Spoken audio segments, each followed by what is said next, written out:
అప్పుడు ప్రివెంటివ్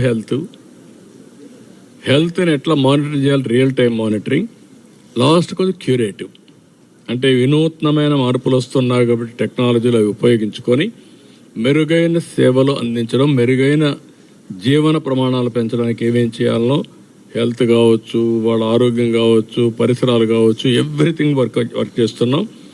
దీన్ని ఒక మాటలో చెప్పాలంటే మనం ఈరోజు ప్రజలందరూ సహకరిస్తే వండర్ఫుల్ టైం ఉంది. మనకు అపోజిషన్ మాట్లాడుతూనే ఉంటారు, అసత్యాలన్నీ పబ్లిసిటీ చేయడం, ప్రచారం చేయడం, తప్పుడు సమాచారం చెప్పడం, తప్పుడు వ్యవహారాలు చేయడం, ఇది అలవాటు వాళ్ళకు.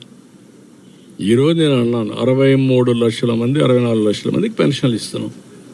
ఎక్కడన్నా ఒక ఫ్రాడ్ జరిగిందా చెప్పగలుగుతారా? You give me name, I will take action. నేను ఎక్కడిచ్చానో కూడా చూపిస్తా నీకు. ఏ రోజు ఏ టైంలో ఏ స్పాట్లో ఇచ్చాను, ఎవరికి ఇచ్చారో కూడా చూపిస్తా, దానికి ఎవిడెన్స్ కూడా ఇస్తా. ఒక ప్యాడీ ప్రొక్యూర్మెంట్ ఎప్పుడు తీసుకున్నాం, ఎంత తేమ ఉంది, ఎప్పుడు ప్రొక్యూర్ చేశాం, ఎప్పుడు రైస్ మిల్ దగ్గరికి వెళ్ళింది, రైస్ మిల్లర్ ఎప్పుడు తీసుకున్నాడు, తీసుకున్నాక ఎన్ని గంటలు నేను డబ్బులు ఆయనకి వేసాను అని బ్యాంక్ అకౌంట్ ఎగిస్తాను. What more you want? ఎప్పుడు వెయిట్ చేసినా కూడా అదే రికార్డు ఉంది. వెయింగ్ ఎప్పుడు చేశారు, తేమ ఎంత తీసుకున్నా, తేమ కూడా 2 మిషన్లు పెడుతున్నా, 2 ఒకటే సింక్ కావాలని. ఒకటి ఏదైతే రైతు భరోసా కేంద్రం, 2ది రైస్ మిల్. 2 మా యొక్క డిపార్ట్మెంటే సింక్రనైజ్ చేస్తాం వెయిట్స్ కూడా. కాబట్టి ఎక్కడ ఫ్రాడ్ చేయడానికి వీలే లేదు. ఇలాంటి ఒక నూతనమైన వ్యవస్థకు నేను శ్రీకారం చుడుతున్నాను టెక్నాలజీ ఉపయోగించి. అవి మాట్లాడరు వీళ్ళు, ఏదో ఒకతనే ఉంటారన్నమాట. ఇంకా తప్పుడు ప్రచారాలన్నీ చేశారు ఇంత మునుపు. ఆ తప్పుడు ప్రచారాలపైనే ఆధారపడ్డారు. ఇప్పుడు ఆ తప్పుడు ప్రచారాలు లేవు, ప్రజలు కూడా అర్థం చేసుకుంటున్నారు. మొన్నటి వరకు మీరు చూసారు, సోషల్ మీడియా అయితే ఇష్టానుసారంగా తప్పుడు వార్తలు పెట్టి ఇష్టానుసారంగా చేశారు. నిన్న మొన్న మాట్లాడుతున్నారు, మీరు చూసుంటారు కొన్ని పేపర్లలో, కొన్ని ఆన్లైన్లో, సోషల్ మీడియాలో. ఏదంటే అది వీళ్ళే పెట్టారంట. సోలార్ ఎనర్జీ ఏదైతే కర్నూలులో,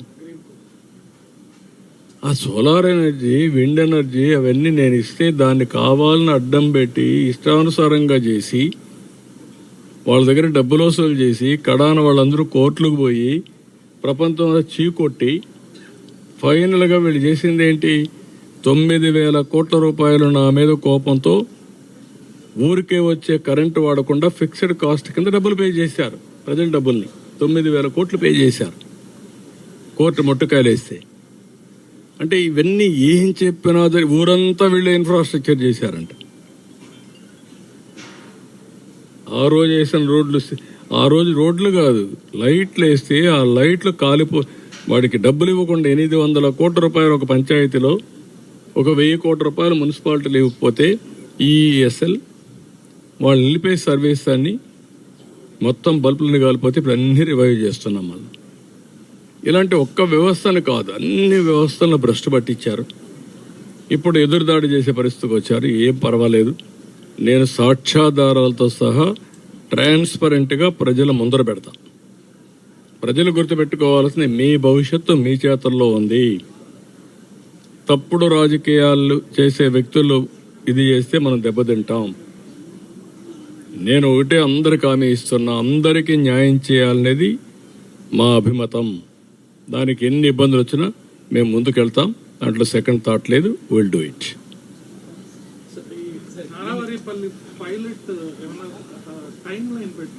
నో, ఎవ్రీ ఇష్యూకి టైం లైన్ పెట్టాం. ఎవ్రీ ఇయర్ కొలమానం పర్ క్యాపిటల్ ఇన్కమ్. ఈసారి తలసరి ఆదాయం ఎంత ఉందో అది కూడా ఎస్టిమేట్ చేయమన్నాను. నెక్స్ట్ ఇయర్కి ఆ తలసరి ఆదాయం ఎంత పెంచుతాం? 5,900 మందికి, 2,200 కుటుంబాలకి కుటుంబ ఆదాయం ఎంత పెంచాం, వ్యక్తిగత ఆదాయం ఎంత పెంచాం, ఎంతమంది P4 కింద అడాప్ట్ చేసుకున్నారు, వాళ్ళెంత ఫలితాలు ఇచ్చారు. ఒక వ్యక్తి 10 కుటుంబాలు తీసుకుంటే వాళ్ళ ఆదాయం ఎంత పెరిగింది, ఒక వ్యక్తి 4 కుటుంబాలు తీసుకుంటే ఎంత ఆదాయం పెంచారు. నేనేమన్నానంటే ప్రజల్ని ఆస్తిగా తీసుకొని అదనపు అసెట్స్ని అదనపు ఆస్తిగా తీసుకోండి. భూమి ఉంది, అదనపు అసెట్ అది. ఒక షాప్ ఉంది, అదనంగా తీసుకోండి. దాంట్లో ఆదాయం ఎట్ట పెంచుతారో ఆలోచించండి. ప్రజలున్నారు, పిల్లలున్నారు, చదివించండి. 10th క్లాస్ చేసే పిల్లవాడిని బాగా చదివిస్తే 5 ఏళ్లలో బ్రహ్మాండంగా చదువుకొని బెస్ట్ ఉద్యోగం వస్తుంది. ఉద్యోగం వస్తే అతను బాగా తెలివైన వాడైతే కుటుంబాన్ని ఆర్థికంగా పైకి తీసుకొచ్చే బాధ్యత ఆయన చేయగలుగుతాడు. That is where I'm working. ఏది కూడా